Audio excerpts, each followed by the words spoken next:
এবার সোহেল দাসের কথা অনুসারে যে আলুর দাম আমাদের পশ্চিমবঙ্গে বাড়ার কথা ছিল, সেই আলুর দাম এই অবস্থায় কিন্তু ইউপিতে তত্তর করে বাড়ছে। আর কেন ইউপিতে এইভাবে আলুর দাম প্রতিনিয়ত তত্তর করে বাড়ছে, কি জানাচ্ছে ইউপির আলু ব্যবসায়িকরা? আর সত্যি কি আগামী দিনগুলিতে আমাদের পশ্চিমবঙ্গের আলুর দাম চড়বে? কি ধরনের মনোবৃত্তি লক্ষ্য করা আছে? বিস্তারিত আলোচনা অবশ্যই এই ভিডিওর মাধ্যমে আমরা সকলে জানতে চলেছি, সঙ্গে থাকুন। প্রথমতভাবে ইউপির বারোবাঙ্কির আলু ব্যবসায়িক তিনি জানাচ্ছেন যে এই মুহূর্তে ইউপিতে বারোবাঙ্কি হিসেবে আলুতে তেজি হওয়ার মুখ্য কারণই হলো आलू में इतनी तेजी है आज की तारीख में जिसकी उम्मीद नहीं की जा रही थी इस बार हालात को देखिए। और ये मान लीजिए भगवान ने पानी नहीं बरसाया है और किसान भाई का कृपा बरसा दिया है।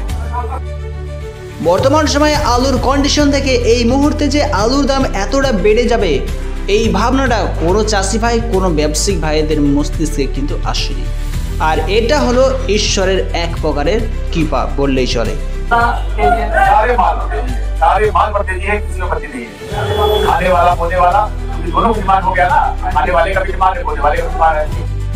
এছাড়া তিনাকে প্রশ্ন করা হয় এই মুহূর্তে কোন সকল আলুর দামে ভালো প্রকার তেজি লক্ষ্য করেছে। তিনি বলছেন যে খাবার আলু, রেশনের আলু, বপনের আলু সমস্ত কিছুই কিন্তু আলুর দামে ভালো মাত্রায় এই মুহূর্তে তেজি লক্ষ্য করা যাচ্ছে। हाँ बिल्कुल बहुत अच्छी है। देखिए बिक्री हो, सौगाड़ी कम है, नहीं बिक्री है, सरकारी ज्यादा है। डिपेंड करता है खपत पर क्या हो रहा है, बिक्री डिपेंड करता है। ये तो परिस्थितियाँ कब विपरीत हो जाए, कब अनुकूलित हो जाए, ये तो प्रकृति के हाथ है। ये सब प्रकृति के द्वारा की गई ये है करामात। এখন আলুর বিক্রির কাজ ব্যাপক চলছে। প্রাকৃতিক বিষয়বস্তুকে প্রাধান্য করে, প্রাকৃতিক বিষয়বস্তুর খামখেয়ালিকে পণাকে ভিত্তি করে এই মুহূর্তে কিন্তু আলুর দাম তত্তর করে চেড়েছে। के साथ तैयार हो गए हैं, बीआई के भीड़ अलग लगी हुई है, आने वालों की भीड़ अलग लगी हुई है। स्वाभाविक है, कोई दुकानदारी हो गई, स्वराजमान हो गया।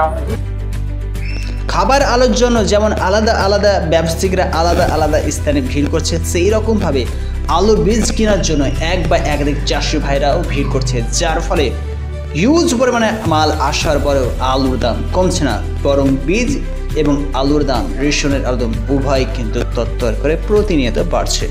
আর এটাই হলো ইউপির আলুর দাম চেড়ে ওঠার মুখ্য কারণ।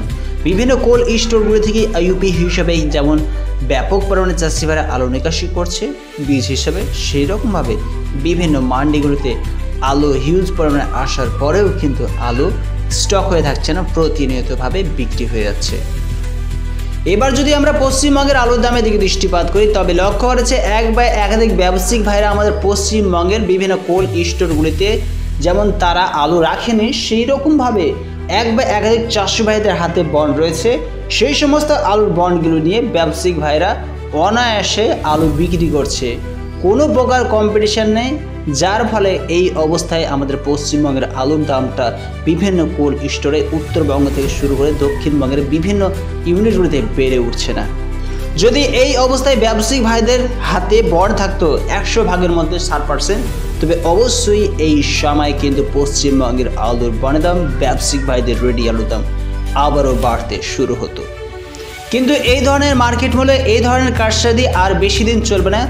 যখন এই ইউপির আলুর দাম তত্তর করে বাড়তে শুরু হয়, তারপরেই কিন্তু পশ্চিমবঙ্গের আলুর দামে পিক আপ পেতে থাকে, আর সেই সূত্রেই কিন্তু আলুর দাম আবারও আস্তে আস্তে বাড়তে শুরু হয়। তবে সেই সূত্রে লক্ষ্য করেছে অবশ্যই আগামী দিনগুলিতে কিন্তু একবার না হলেও আলুর দাম বেড়ে ওঠার অনেকটাই সুযোগ রয়েছে। তারপরেও একটা নিজস্ব ওপেনার হিসেবে আপনারা আস্তে আস্তে আলুর বন্ড বিক্রি করতে থাকুন। অবশ্যই যখন আলুর দাম বাড়বে তখন কিন্তু অবশ্যই আপনারা আলুর বাড়তি দাম পাবেন।